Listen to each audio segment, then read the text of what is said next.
सबसे पहले तो मैं डिपार्टमेंट की कन्वीनर मैडम को, रत्ना मैडम को बहुत बहुत शुभकामनाएं देना चाहता हूँ कि उन्होंने इतना बढ़िया ओरिएंटेशन प्रोग्राम कराया है, जिससे पहली बार ही हम लोग एक दूसरे से परिचित हो गए हैं। एक फर्स्ट सेमेस्टर के बच्चे तो हैं ही हैं, इसमें थर्ड सेमेस्टर के बच्चे हैं, रिसर्च स्कॉलर हैं और सभी टीचर्स हैं। ये प्रोग्राम अपने आप में जिन उद्देश्यों के तहत कराया गया था बहुत सफल है। मैडम ने कॉलेज के बारे में, डिपार्टमेंट के बारे में सारी बातें बताई। मैं आपको खास तौर से जो है सिलेबस और कोर्स के बारे में कुछ डिस्कस करूँगा। देखिए, सबसे खास बात ये है कि हमारे यहाँ आपके जो पेपर होंगे वो 5 पेपर होंगे, और ये जो 5 पेपर हैं ये 2 साल का कोर्स है आपका, और हर साल ये 2 सेमेस्टर में डिवाइड है। 2 सेमेस्टर फर्स्ट और फिर 2 सेमेस्टर सेकेंड साल। और जो फर्स्ट सेमेस्टर और सेकेंड सेमेस्टर का आपका सिलेबस है और उसमें कौन कौन से पेपर हैं, 5 पेपर आपको पढ़ने हैं।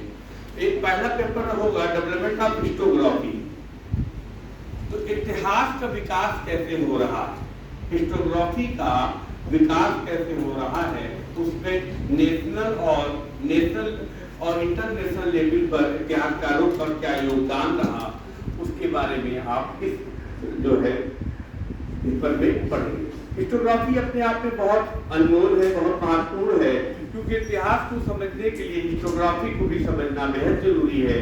बिना हिस्टोग्राफी को समझे आप आगे नहीं बढ़ सकते हैं। हिस्टोग्राफी एमए के पेपर के लिए इम्पोर्टेंट है ही है, खासतौर नेट डीआरएफ के लिए भी बहुत ही इम्पोर्टेंट है।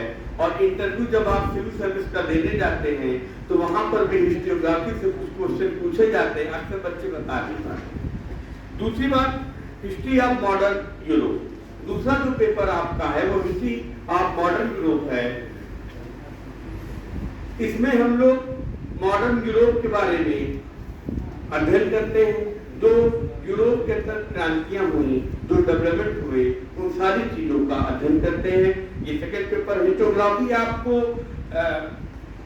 जो है धीरज सर पढ़ाते हैं, और हिस्ट्री ऑफ मॉडर्न यूरोप आपको भगत सर पढ़ाएंगे। फिर history of south Asia. History of south Asia में साउथ एशिया के जो देश हैं उन देशों के बारे में, उसके विकास के बारे में, और उन वहाँ क्या योगदान रहा उन शासकों का, इन सभी का अध्ययन हम लोग इसमें करते हैं। ये पेपर आपको नरेंद्र सर पढ़ाएंगे। और चौथा paper history of contemporary world, समकालीन विश्व। ये समकालीन विश्व का जो पेपर है अपने आप में बहुत इंपॉर्टेंट पेपर है, और ये सिविल सर्विस के पेपर में भी महत्वपूर्ण भूमिका निभाता है, तो इसलिए आपको बहुत महत्वपूर्ण है। और ये पेपर आपको डिपार्टमेंट की कन्वीनर रत्ना मैडम पढ़ाएंगी। नेक्स्ट, हिस्ट्री ऑफ यूएसए, संयुक्त राज्य अमेरिका का इतिहास। ये जो पेपर है ये भी एक महत्वपूर्ण पेपर है कि दुनिया में रूस के कमजोर होने के बाद सबसे बड़ी ताकत जो है अमेरिका की ही है, संयुक्त राज्य अमेरिका की। अगर किसी को सफल होना है, किसी को आगे बढ़ना है, तो वो अमेरिका के इतिहास से समझ सकता है उसे कैसे सफल होना है। ये पेपर मैं खुद पढ़ाता हूँ। तो ये 5 पेपर है, फर्स्ट सेमेस्टर और सेकेंड दोनों में आपकी चलेगी। फिर उसके बाद थर्ड और फोर्थ सेमेस्टर में Indian history, modern Indian history आपको पढ़ाई जाएगी। और ये जो पूरा पेपर है ये 100 नंबर का होता है। एक्सटर्नल जो है 60% नंबर का, और इंटरनल 40% का। जो एक्सटर्नल है वो पेपर यूनिवर्सिटी से होता है और सेमेस्टर वाइज होता है लास्ट में। जो इंटरनल है ये 40 नंबर का होता है, और ये 3 पार्ट में डिवाइड है। पहला जो इसका पार्ट है वो असाइनमेंट है। असाइनमेंट 20 नंबर का होता है, और टीचर्स अपने अपने विषय में बच्चों को इम्पोर्टेंट टॉपिक्स देते हैं, उसके बारे में बच्चे असाइनमेंट लिखते हैं और जमा करते हैं। दूसरा जो है आपका मिड टर्म टेस्ट। देखिए, असाइनमेंट की जगह टेस्ट भी, एक कॉमन टेस्ट भी होता है, जो जिसकी जो मर्जी होती है टीचर्स की वो करते हैं। मिड टर्म टेस्ट सबके लिए अनिवार्य, मिड टर्म टेस्ट सबके लिए अनिवार्य है, 20 नंबर का है। अगर इसको आप नहीं देंगे तो फेल भी हो जाएंगे। और तीसरा जो है आपका प्रेजेंटेशन। प्रेजेंटेशन भी आप देख सकते हैं जो 3 है, 3 में से 2 काउंट होते हैं, तीनों 20-20 नंबर का है और ये 2 काउंट होते हैं, 2 काउंट के अकॉर्डिंग होते हैं जिसमें जिसके ज्यादा नंबर 2 में होते हैं वो वाले जोड़ लिए जाते हैं। तो 40 नंबर का आपका ये इंटरनल है।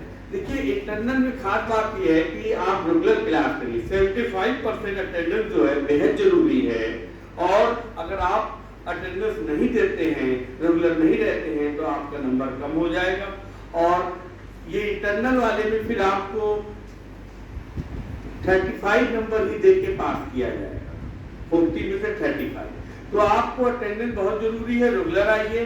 देखिए रेगुलर नहीं आएंगे, किताबों से ज्ञान मिल तो सकता है लेकिन एप्टीट्यूड जो है, डेडिकेशन है, समर्पण है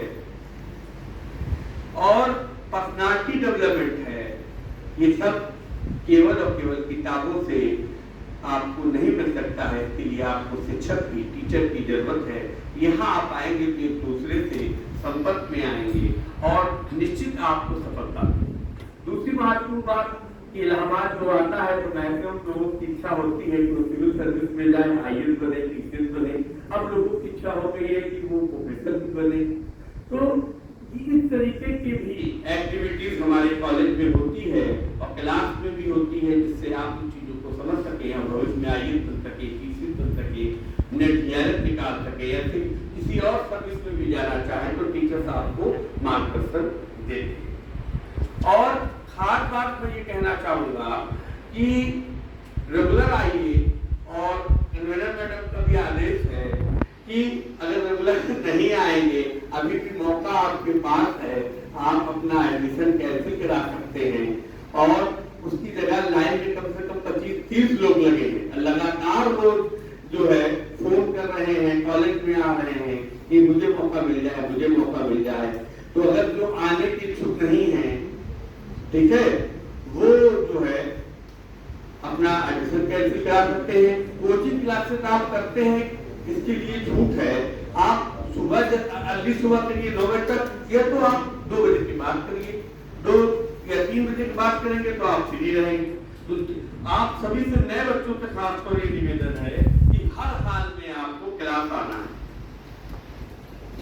और देखिए कोचिंग में बहुत लोग पढ़ाते हैं और लेकिन ये आप समझिए यहाँ पर जो लोग हैं सब सिलेक्टेड हैं और यही लोग आयोग जाते हैं, यही लोग इंटरव्यू लेते हैं, इसी टाइप के लोग पेपर बनाते हैं और आप उनसे दूर रह के जो सिलेक्टेड नहीं है, जो अनसक्सेस रहे हैं, उनसे ज्ञान लेते हैं। अच्छी बात है, जो है वो भी ज्ञान देते हैं, लेकिन आप दोनों को जो है ध्यान दीजिए और खासतौर जो मौका 2 साल मिला है समर्पण के साथ पढ़िए और निश्चित आपको सफलता मिलेगी। आप जिन उद्देश्यों के साथ आए हैं आपको वे उद्देश्य सफल जरूर होंगे।